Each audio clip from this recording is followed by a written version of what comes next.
प्राचीन भारतीय शिक्षा पूरी तरह से वेदों और दार्शनिक परंपरा की नींव पर विकसित हुई थी।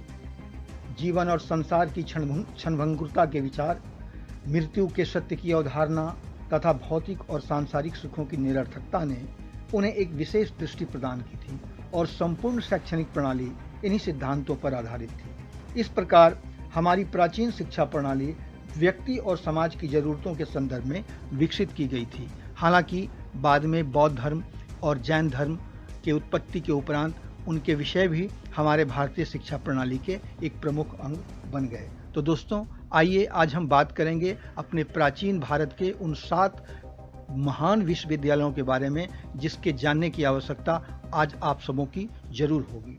तो हम बात करेंगे तक्षशिला विश्वविद्यालय की। तक्षशिला विश्वविद्यालय को दुनिया का सबसे प्राचीन विश्वविद्यालय माना जाता है। यह भारतीय उपमहाद्वीप के उत्तर पश्चिम छोर पर रावलपिंडी पाकिस्तान के निकट स्थित है। यह गांधार प्रांत का एक बड़ा शहर हुआ करता था। रामायण के अनुसार इसकी स्थापना भगवान श्री राम के छोटे भाई भरत ने अपने पुत्र तक्ष के नाम पर की थी। अभिलेखों से इस बात के सबूत मिलते हैं कि 800 ईसा पूर्व अर्थात लगभग आज से 3000 साल पहले तक यह विश्वविद्यालय सुचारू रूप से चलता रहा। यहाँ कला, साहित्य, संगीत, दर्शन शास्त्र, धर्मशास्त्र, विधि, रसायन, जीव विज्ञान, औषधि, खगोल विद्या, वास्तुकला, स्थापत्य कला, इतिहास एवं भूगोल की शिक्षा दी जाती थी। इसके अतिरिक्त यहाँ धनुर्विद्या, कृषि, ज्योतिषी जैसे विषय भी पढ़ाए जाते थे। अपने अंतर्राष्ट्रीय ख्याति के कारण तक्षशिला में चिकित्सा एवं अन्य विषयों पर सम्मेलन का आयोजन भी किया जाता था, जिसमें बेबीलोन, सीरिया, अरेबिया, फोनेशिया, चाइना एवं पर्सिया से भी विद्वान आते थे। हालांकि भारत के उत्तर पश्चिम छोर पर स्थित होने के कारण तक्षशिला को उस तरफ से होने वाले घातक आक्रमणों का सामना भी करना पड़ा। पर्शियन, यूनानी, पार्थियंस, शक तथा कुषाण शासकों ने इस विश्वविद्यालय पर अपने विनाशकारी छाप छोड़े। सिकंदर तो यहाँ के कई विद्वानों को यूनान लेकर चला गया। इस विश्वविद्यालय पर अंतिम प्रहार हुन शासकों ने किया और 450 ईस्वी में उन्होंने पूरी तरह से इस संस्थान को बर्बाद कर दिया।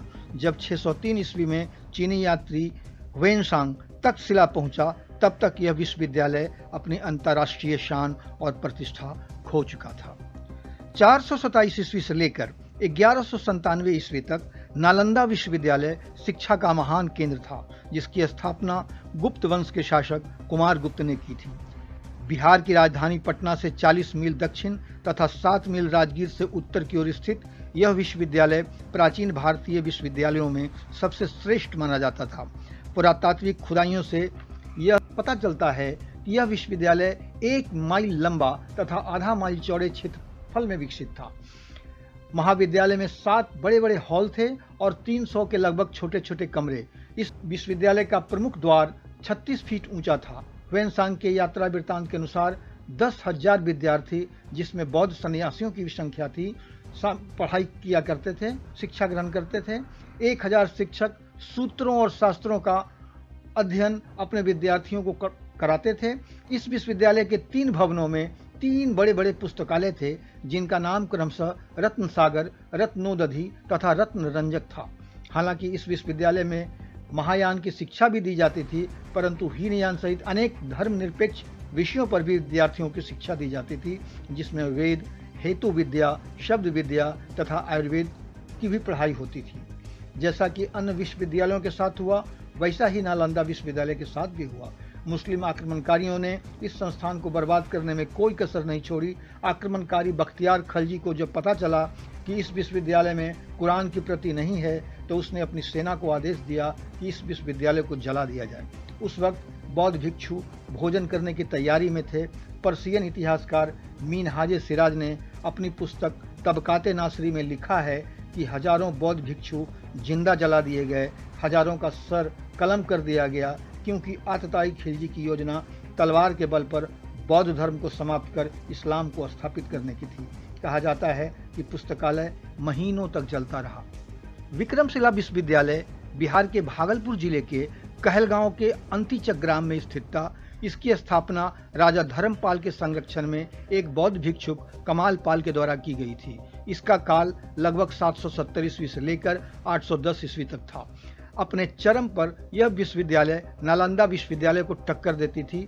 108 प्रोफेसर्स के द्वारा लगभग 1200 विद्यार्थियों को 6 केंद्रों पर यहाँ शिक्षा दी जाती थी। अंत में इसे भी मुस्लिम आक्रमणकारियों के द्वारा नष्ट कर दिया गया। आदंतपुरी विश्वविद्यालय के विषय में ऐसा माना जाता है कि यह दूसरा सबसे प्राचीन विश्वविद्यालय था जिसमें 12,000 विद्यार्थी पढ़ते थे। इसका भी विनाश मुस्लिम आक्रमणकारियों के हाथों हुआ और कई विद्यार्थी मारे गए। जगदाल विश्वविद्यालय की स्थापना राजा रामपाल द्वारा कराई गई थी। इस विश्वविद्यालय में बौद्ध धर्म के तांत्रिक विद्या की शिक्षा दी जाती थी। इसकी अवधि 1077 ईस्वी से 1129 ईस्वी तक रही। मुस्लिम आक्रमणकारियों द्वारा इस विश्वविद्यालय को भी नष्ट कर दिया गया। सोमपुरा विश्वविद्यालय, जिसे आज हम बांग्लादेश के नाम से जानते हैं, वहाँ स्थित थी। राजा धर्मपाल ने सोमपुरा में धर्मपाल विहार की स्थापना 810 ईस्वी के आसपास में की थी। इसका भी क्षेत्रफल लगभग 1.5 वर्ग किलोमीटर था। यह विश्वविद्यालय 700 वर्षों तक चलता रहा, जिसे बाद में मुस्लिम आतताइयों ने नष्ट कर दिया। और अंत में वल्लभी विश्वविद्यालय, जो कि पूर्ण रूप से बौद्ध धर्म के हीनयान शाखा को समर्पित था, भारत के पश्चिम में स्थित काठियावाड़ के वल्लभी में अवस्थित था। पश्चिम में इस संस्थान का वही महत्व था जो पूर्व में नालंदा विश्वविद्यालय को प्राप्त था। यहाँ लगभग 6000 बौद्ध सन्यासी शिक्षा प्राप्त करते थे। यह 400 ईस्वी से 1200 ईस्वी तक चलता रहा। तो दोस्तों, ये थे हमारे प्राचीन भारत के 7 महान विश्वविद्यालय, जिसने न सिर्फ हमारे प्राचीन भारतीय इतिहास को गौरवान्वित किया, बल्कि चाणक्य, आर्यभट्ट जैसे इतिहास पुरुष भी दिए। उम्मीद है आपको हमारा यह वीडियो पसंद आया होगा। धन्यवाद।